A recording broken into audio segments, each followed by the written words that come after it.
This is Future Talk. Future Talk. Future Talk with Omnia Saleh and Hani Balkis. Yes, you're listening to Future Talk right here on Pulse 95. This is the one and only place where we give you a quick roundup of everything that is happening in the tech world, in the UAE, and around the world. All that you need to know about what's happening in the world of space as well as the world of apps right here on the show is going to be coming up in just a few moments.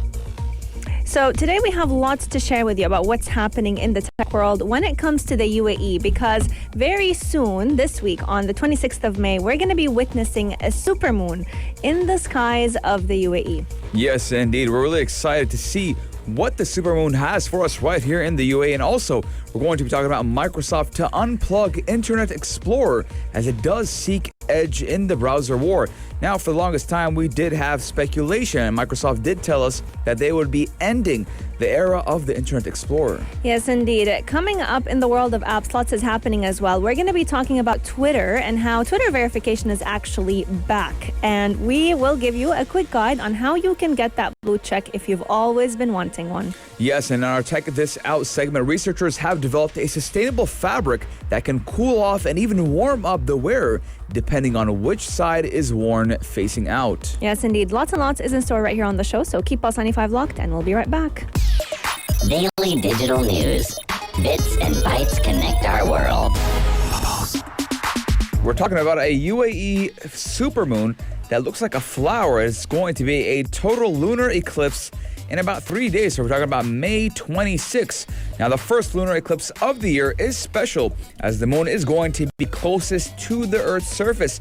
So do mark your calendars for the next big lunar event that will happen on Wednesday, May 26th, when the UAE skies will be adorned with a supermoon that is perhaps the largest looking one for this whole year. Yes, indeed. And this supermoon is actually the closest full moon of the year. So it's going to look unusually large for some people in certain countries, while people in other parts of the world will see what we call a blood moon. Now, the reason why it's called a blood moon is because it has a reddish hue to it.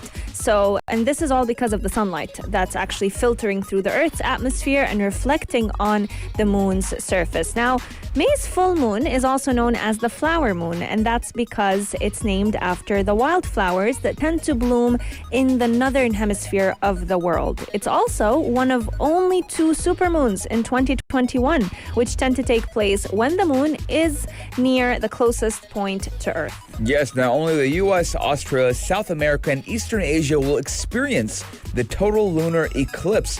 Now, it will be the first lunar eclipse of this year, and it's very special as the moon is going to be very close to the Earth's surface, and it's going to be nearly around 357,000 kilometers away from the surface. The flower moon would be actually 14% larger in size and even about 30% brighter. And the moon will be at its peak brightness around 3:14 p.m. GST time. And it will even last for 15 minutes.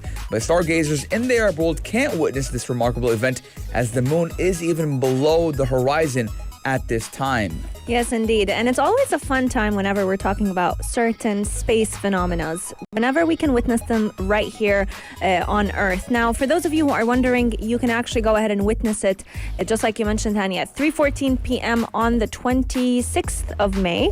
It should be visible wherever you are, and this is why it's called an eclipse, because you can see the moon in the middle of the day. Now, this phenomena is only going to be happening once again this year. So make sure you go ahead and actually catch it, because I'm sure a lot of people will be excited to see the moon passing through the Earth's shadow. It tends to darken and usually becomes reddish, and that's exactly what we're going to be witnessing on this day. Now, the red color, just like we've mentioned, is actually a ring of light that's created by all the sunrises and sunsets that are happening around our planet at that time. So it's like one phenomena that puts together and ties around every sunrise and sunset that the world gets to witness. Yes, now the next lunar eclipse will likely occur on November 19th of this year, which will be visible in North and South America, Australia, and other parts of Europe and Asia. But Unfortunately, it will not be able to be witnessed in most parts of the Arab world, as this one will be below the horizon belt. Now, the predicted timing of that eclipse is between 10 a.m. local time to around 3 p.m. our time as well, so we won't be able to see it. But meanwhile, in the UAE, we're very excited to see this flower moon eclipse or supermoon eclipse, which will be in about 3 days at 3:15 p.m. Gulf Standard Time. Yes, indeed. And children right here in the UAE can even go ahead and witness it through different live streaming channels that will be taking place and that will be going ahead and telecasting this very rare phenomena. We did actually see, I think last month, on the 27th of April, a pink supermoon in the UAE skies. And a lot of people were so excited to take their binoculars and head to the nearest desert to be able to witness it over there. And now we have yet another one that we are excited to see in the UAE skies. Yes, indeed. Ladies and gentlemen, let us know your guys' thoughts. 4215, do it a slot, or on Instagram at Pulse95 Radio. Will you be watching the UAE skies in about 3 days? Take your friends, go to the desert. Let's see the supermoon. But we're going to be taking a short break. And when we come back, we're talking about the long-awaited friend, our very long-time friend, Internet Explorer, and how we will be saying goodbye as Microsoft is going to unplug it as we're looking at a new browser coming straight out of Microsoft. Daily digital news. Bits and bytes connect our world. This weekend was actually a pretty sad one because we found out that we're going to be saying goodbye to one of the oldest web browsers, or yeah, it is a web browser that we have ever used, and one that was actually made fun of for so many years about being turtle slow, and that is Internet Explorer, because Microsoft is planning to unplug it, retire it after years and years of functioning in a browser war, because they're planning to launch something else into the market to hopefully compete with. Yes, now, well, for the longest time, Internet Explorer was our dear friend. When you first had Microsoft and you first had your Windows operating system, the first browser was the main browser, the default browser, which was Internet Explorer. There was actually a running joke for the longest time that you only used Internet Explorer to download a brand new web browser, and most of the time it would be Google Chrome. And actually, Microsoft or Internet Explorer did lose the browser war to Google Chrome in the late 2000s, and it has become a subject of countless internet memes. And I've seen a lot of internet memes about Internet Explorer, about it being super slow and being it only used for the time you download a new web browser. And if before actually Google Chrome, I was using Internet Explorer to download Firefox, but now so you're one of those people. Yeah, I mean, Internet Explorer was always slow, it wasn't up to date. But Microsoft is now pulling the plug on its once kind of omnipresent browser. And next year, it does prepare to battle the market leader Chrome with its slicker Edge browser. So we're looking at Microsoft Edge browser. Yes, indeed. If we go back in time, we would realize that the Internet Explorer was actually launched back in 1995. And for over a decade, it was bundled with Microsoft's Windows operating system that actually came pre-installed in billions of computers. However, when Google Chrome entered the market in late 2000s, I think, Internet Explorer started losing that game because it actually only became the center of browsers to be made fun of. Everyone was making fun of Internet Explorer, how sluggish and how slow it is, and to compete better, Microsoft decided to launch the Edge browser back in 2015. It runs on the same technology as the Google browser, which everyone loves and uses all the time. Now, as of April, Chrome had a very big share of the browser market, and it was actually the second in rank whenever we compare it to Apple's Safari. And a lot of people were excited that Microsoft is finally going to be pushing in Microsoft Edge, Chrome Edge, and taking out Internet Explorer from the market. So the last day for you to be able to use Internet Explorer would be the 15th of June of the year 2022. Yes, and let me tell you guys, no one's going to be using Internet Explorer until that time. I mean, again, we're looking at 65% of the global market share when it does come to browsers is Chrome, then followed by Apple with an 18% share. So Microsoft's Edge does have a 3% share in that global market. Now, 3% is little to nothing to see how many computers are actually in the world, and especially because the number one dominating operating system when it comes to computers is Microsoft. So to be using an operating system, which is Microsoft or Windows, and not be using their default browser says a lot. Let us know your guys' thoughts. 4215 Dual Slot or on Instagram at Pulse95 Radio. Do you use Internet Explorer or do you use Internet Explorer to only download Google Chrome? Me personally, I use it to download Google Chrome. Yes, indeed, and I do as well. Coming up on the show, we're talking about one of the interesting news for today's applications, which is Twitter's verification coming back. If you want to find out how you can go ahead and get that blue check, keep Pulse 95 locked to find out about it. Pulse 95. Apps all around. What's worth a click and download? Twitter verification is back, ladies and gentlemen. Now, for a while now, Twitter has actually kind of disbanded or banned getting that blue check for a select number of people. For the public, it was kind of off limits. If obviously you were a celebrity of some type, you would get that blue check. But now it's back, and we're going to be telling you how to get that blue check for the people who always dreamed of having that blue identity verification badge on their profiles. And Twitter is opening account verification applications to the public, but it will be under new guidelines. Yes, indeed. A lot of people were actually so excited that the blue check is back. They've been waiting for it for a very long time. They want to apply. They want to have that blue check on.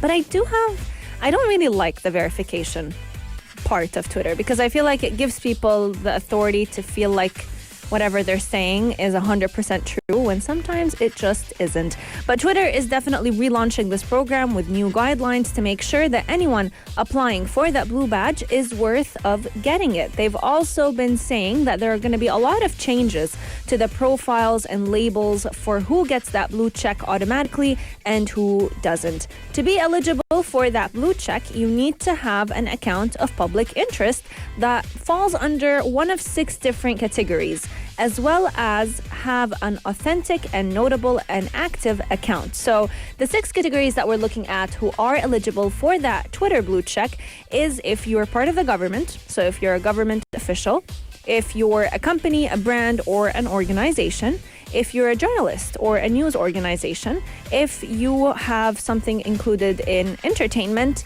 if you're a part of the sports and gaming industry, if you're an activist, an organizer, or any other influential individual. Yes, now anybody will be able to verify by following a simple process through the account settings tab over the next few weeks. Now, after applying, Twitter does say users can expect a response within a few days, but that timeline could open up to a few weeks depending on the volume of those applications. Now, I would suspect it would take a couple of weeks because obviously a lot of people will now be applying because for a while now, they did ban or they actually stopped taking in applications. And Twitter is actually one of the best platforms to kind of get in touch with your followers as it is very, very, very interactive. And even Elon Musk interacts with his followers, and I think he's the second richest person in the world right now. Yeah. So just look at that. I mean, Twitter has opened a kind of a wavelength from followers and kind of talking to the people that they look up to. And in this case, we're talking about influencers, celebrities, people in sports or gaming, or even just a journalist in general. Yes, indeed. And if you're wondering who is going to be giving that blue check, is it an AI? Is it a human being? Twitter did have all of our concerns, rest assured that all these applications for the blue check will be evaluated by humans and humans only. If you get approved, then the blue check badge will actually appear on your profile automatically. If otherwise happens and you still feel like you could qualify for the verification but you did not get approved the first time, you can go ahead and reapply within 30 days after your first application. I think it's interesting. Would you like a blue check on your Twitter? No. No? No, I wouldn't. My Twitter is personal. It is not something that I want people to actually.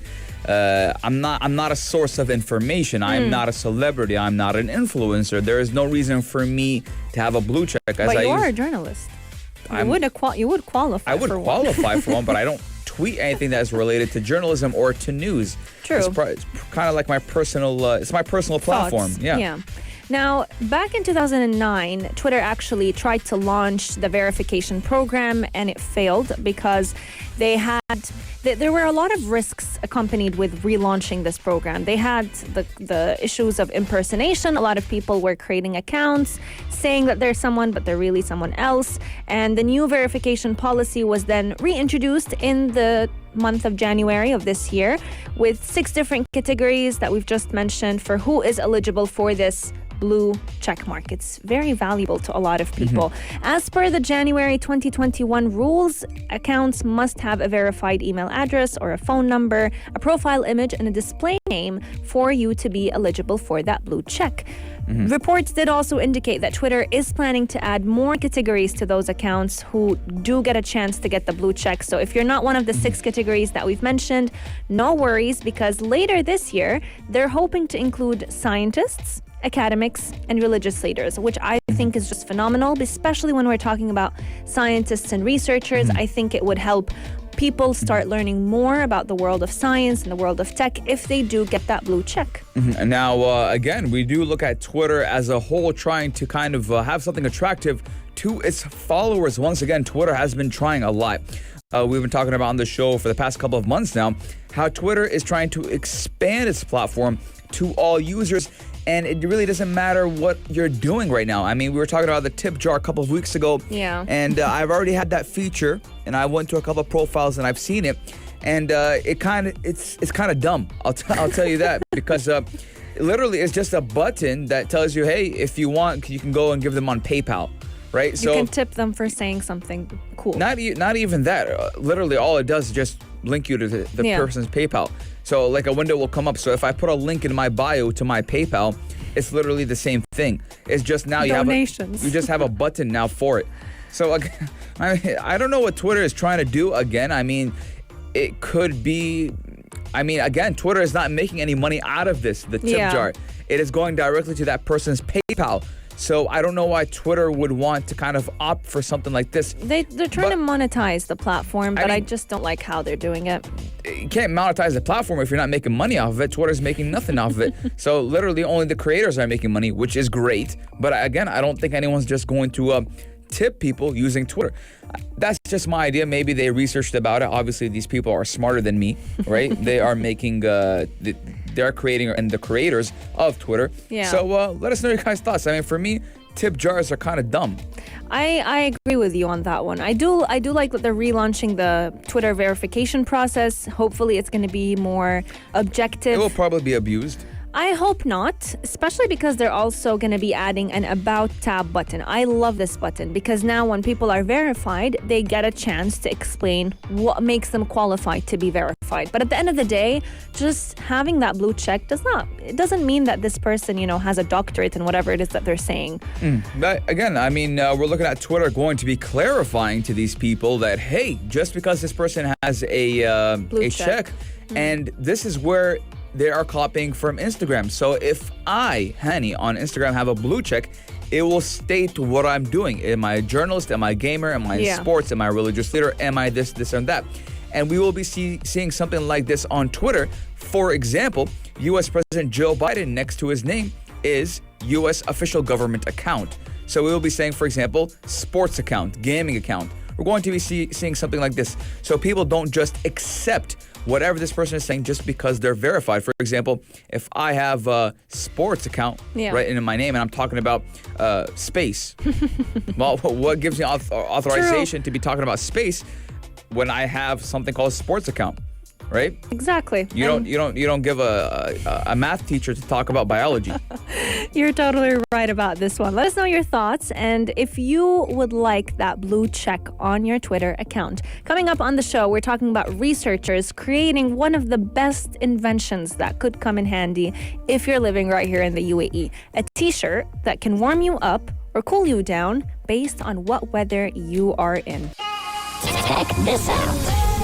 Check this out. Pulse 95. Man, do I love our Check This Out segments because we talk about the craziest inventions that are out there in the world and how can they come in handy for regular people like us. We're just regular people who are obsessed with tech. This story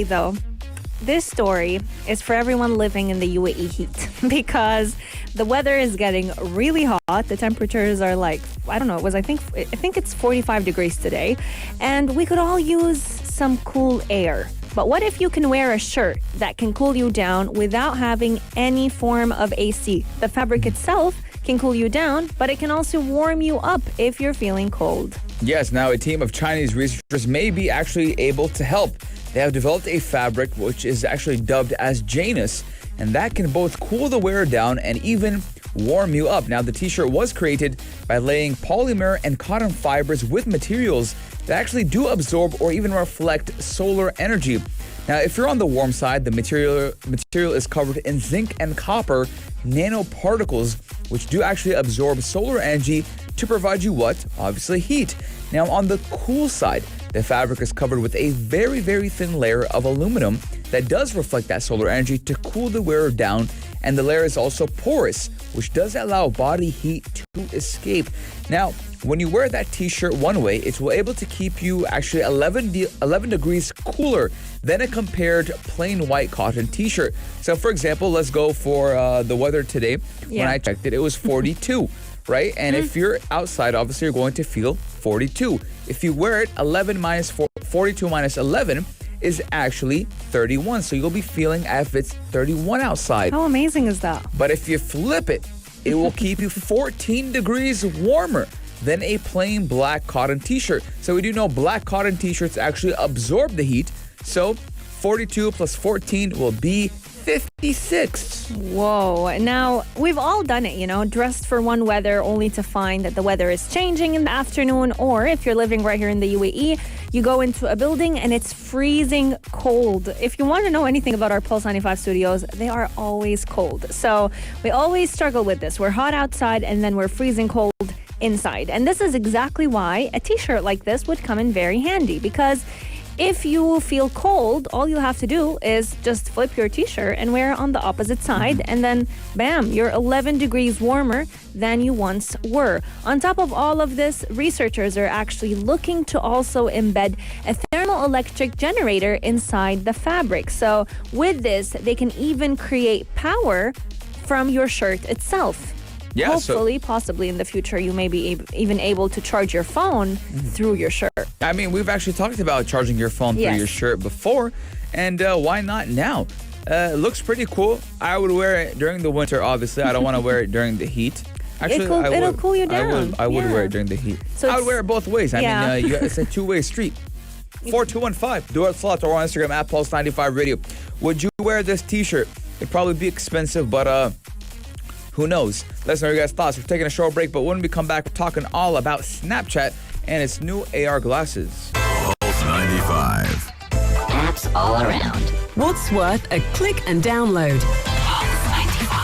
Now, we've actually talked about this before, but now, actually, it was a rumor, but now we finally have a statement. news. Yeah, confirmed news from Snapchat. Now, we've been seeing for a while Snapchat trying to get more into the AR glasses or AR field.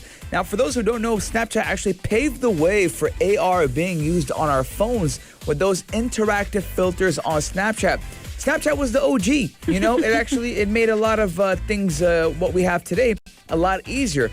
I mean, because of Snapchat, we have Instagram stories, we have Instagram filters on our stories. So we're seeing Snapchat kind of being the left child, child is that no one cares about anymore. I still care about Snapchat. The ugly duckling. The ugly duckling or the forgotten duckling. But Yes. Snap has announced a new spectacle, AR glasses, which will let you overlay digital objects in the real world. Now, I just have to give a little bit of a credit to Snapchat, right? Yeah.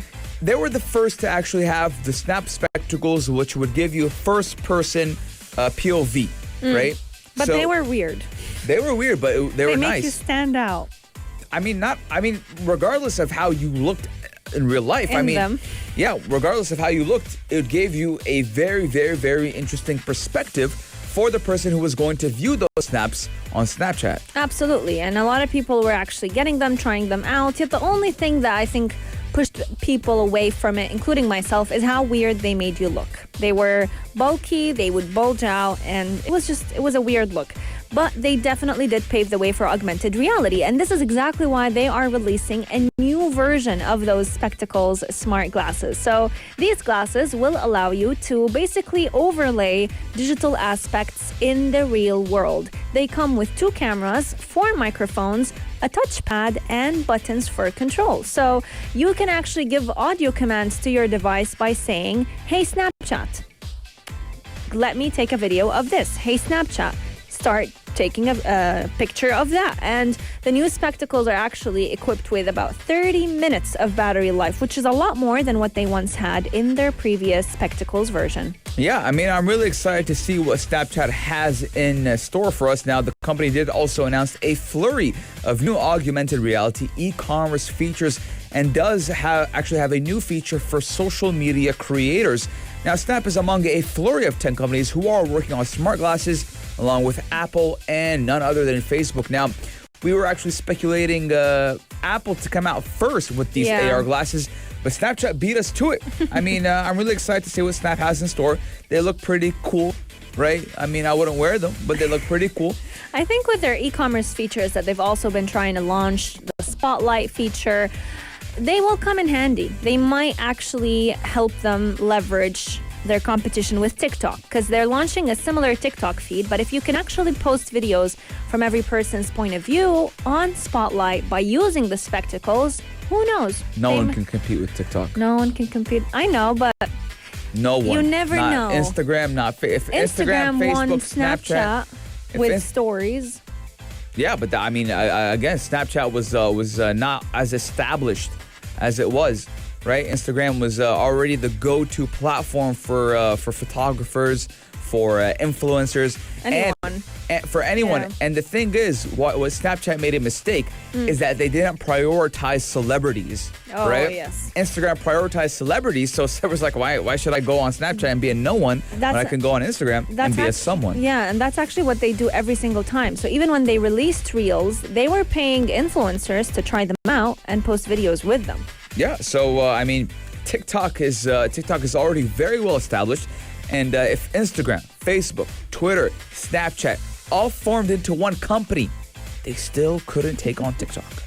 That's a very big statement to make. And I'm very sure of it. I know. Because everyone loves TikTok. We all use it. We all spend hours and hours on it. So let us know, what do you think of those Snapchat spectacles? Would you get one yourself? Have you had one? Because they did release an older version, I think back in 2000, I'm not sure of the year, either 2000 and something.